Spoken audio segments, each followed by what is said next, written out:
Don't worry, 5 minutes na to. Kung ako dagapong ko, madali man ko.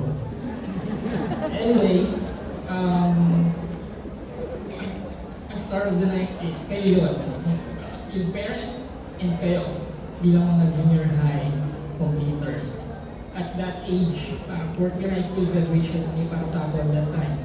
So, palpakan niyo na yung mga sarili niyo. You deserve this. You work hard for this. Mangarap mo na ang ito fourth year sa high school. Good job and congratulations, junior high completers. More than 20 years ago, I sat where you're sitting right now, a proud student of NOHS, filled with dreams, questions, and uncertainty about the future. I did not have everything figured out back then. What I had was curiosity, hope, and people who believe in me. And that made all the difference back then. When I was in high school, we worried about passing exams first quarter, second quarter, fourth quarter exams. And yung mga ano po compete dito, some contests that we must win. Nakaka-pressure, but we have to. And some of us, wandering sa computer shops, diba? Playing Counter-Strike lang, updating profiles sa Friendster pa. Nakabot ng Friendster. Yeah. And some of us, ligoy-ligoy sa arcade sa Libertad. Hindi ko ito naman. But these days, you guys are worried about your Wi-Fi connection, speed of Wi-Fi. No. Maybe your gadget's battery life. And to some, whether artificial intelligence will take your jobs. Kung advanced ka mag-isip, may school, may senior high ka pa nga. But, you know, different times, different challenges. But we have the same need for courage back then and now. O sige, kasama na yung need nyo mag-crash high school. You are moving up at the time of a major change here in the Philippines. Nababalitaan nyo naman sa news. And even across the globe. Technology is transforming how we learn and work. Artificial intelligence, automation, and digital tools are now part of everyday life. So napakaswerte nyo. Lahat ng information ready na. May gumagamit pa ng library. May nagbabasa pa ng book sa library. Puro na kaya ang internet na. So, maswerte kayo. I'm not saying it's good. I'm not saying it's bad. Just take advantage of it. Okay, hopefully for the good. And at the same time, we face real challenges. We have economic pressure. Di ba mahal ng gas? Diba? Wala ka mag-drive. Mag-drive ka, may lisensya ka mo.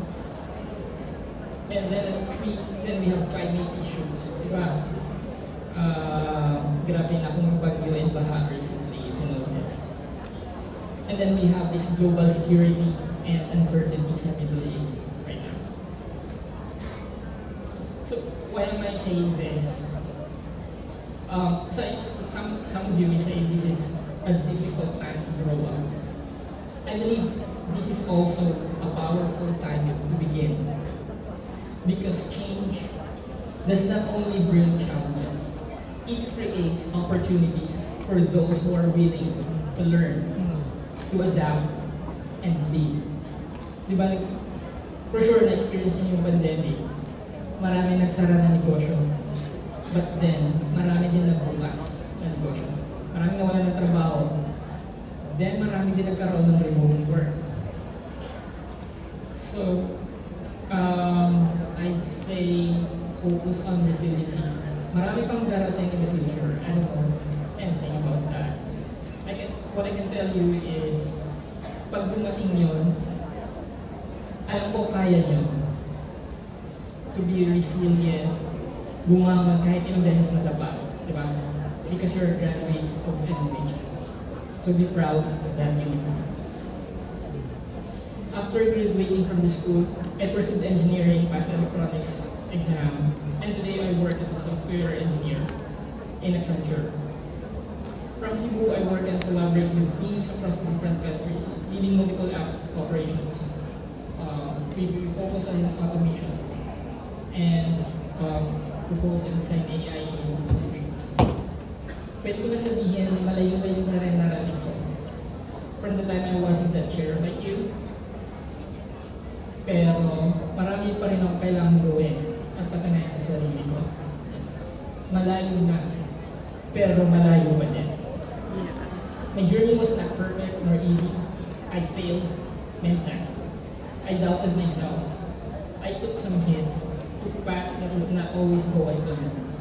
And yes, even now, adults with job titles, that's me, and your parents, by the way, we're still figuring some things out. Just with more meetings, more pasawari with you. But what helped me move forward were lessons I first learned here in NOHS. That's discipline, that's leadership with service, and the courage to keep trying even when things were uncertain. The world will not ask you, anong grade meron ka? Anong honors? Anong awards mo meron? But it will ask you if you can keep learning and adapt where the path changes. You have to stay focused when things go wrong, even when the pressure builds up fast. You should be able to work well with others. I'm sure you do, kasi in mga research naman kayo, I don't think you work well. And most importantly, use technology, whatever little or vast resources you have right now, use it wisely and ethically. Google can give you information, but experience gives you judgment, so they say. Technology can automate tasks, but it can never, ever replace your character, your integrity, and purpose. You do not need to have your entire future planned today. What you need is the courage to start, and the patience to grow, and the humility to learn from others. Because progress is built through consistency, not perfection. So as you leave this chapter, carry the values of NOHS wherever you go. Excellence with humility, leadership and responsibility, and ambition with compassion.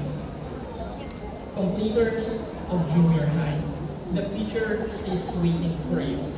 You are more capable than you think, more prepared than you feel, and your journey is just beginning. So don't wait until you feel 100% ready. Start at 60%, maybe 70%. You want to be a doctor? Start learning biology in advance. You want to be a lawyer? Read our Constitution. Hindi naman yan tinuturo page per page sa school. Pero you can learn it sa internet. Diba? You want to be an engineer like me? Chill lang. Kaya mo yan. Madali lang. You want to be a businessman or investor? Start now. Start reading now. Para later, maliit lang yung gagawin siya. Maliit yung losses. Kesa mag-start ka later. Okay? Ano function ng audio dito sa class? And most importantly, along the way, grow into the person you meant to become. So, once again, congratulations to our junior high class of 2026. Move up with confidence, move forward with purpose, and never stop believing that your story can make a difference someday. Maraming salamat.